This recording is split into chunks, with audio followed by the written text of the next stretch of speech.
বরিশাল বিশ্ববিদ্যালয়ে মোটরসাইকেল ও সাইকেল রাখার জন্য নেই কোনো নির্দিষ্ট পার্কিং এলাকা।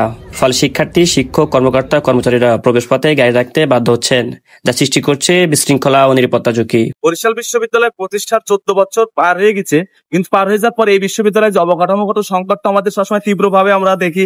কিন্তু তার থেকে মজার বিষয় হচ্ছে আমাদের এই বিশ্ববিদ্যালয়ে প্রায় 10 থেকে 11,000 শিক্ষার্থীরা পড়াশোনা করে, এবং তাদের যে প্রতিদিনের যে যানবাহন, বাসের পাশাপাশি তাদের ব্যক্তিগত যে গাড়ি, মোটরসাইকেল আছে, সেই মোটরসাইকেল গুলো তারা বিশ্ববিদ্যালয়ে আসে। কিন্তু বিশ্ববিদ্যালয়ের যে মূল ফটক, যে গ্রাউন্ড ফ্লোরের সামনে আমরা প্রতিদিন যে মোটরসাইকেলের একটা ভিড় দেখতে পারি, যার কারণে আমাদের কিন্তু প্রতিদিন এই গ্রাউন্ড ফ্লোরে উঠানামা করতে আমাদের জন্য একটু সমস্যা তৈরি হয়।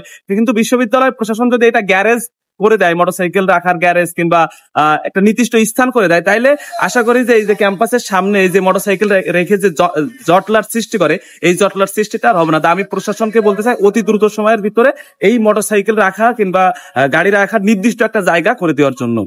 বরিশাল বিশ্ববিদ্যালয়ের প্রধান প্রবেশপথ, এখানে সারি সারি মোটরসাইকেল, শিক্ষার্থী থেকে শুরু করে শিক্ষক, কর্মকর্তা ও কর্মচারী সবারই একই সমস্যা। পার্কিং এর নির্দিষ্ট কোনো স্থান নেই, ফলে গেটের সামনে গাড়ি রাখা হচ্ছে প্রতিদিন।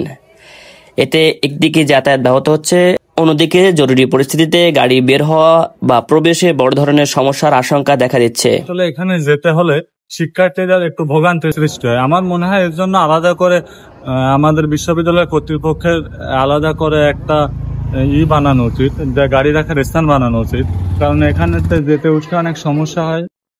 যে আমাদের ভার্সিটির গেটের সামনে গাড়ি রাখা ঠিক না। এখানে মূলত গাড়ি রাখলে হয় কি, আমরা চলাচল করতে সমস্যা হয়, অনেকের গায়ে বাঁধে, যার কারণে অনেকে হোঁচট খাইতে পারে। তো আমরা প্রশাসনের দৃষ্টি আকর্ষণ করছি আমাদের গাড়ি পার্কিং এর একটা ব্যবস্থা করে দিতে। এ বিষয়ে বরিশাল বিশ্ববিদ্যালয়ের অন্তর্বর্তীকালীন উপাচার্য অধ্যাপক ডক্টর তৌফিক আলম বলেন, আমরা এর জন্য একটা টিন শেডের ব্যবস্থা করব। যতদিন পর্যন্ত এই টিন শেডের ব্যবস্থা না করা হচ্ছে, ততদিন সবাইকে সুশৃঙ্খলভাবে মোটরসাইকেল ও সাইকেল রাখার জন্য অনুরোধ করছি।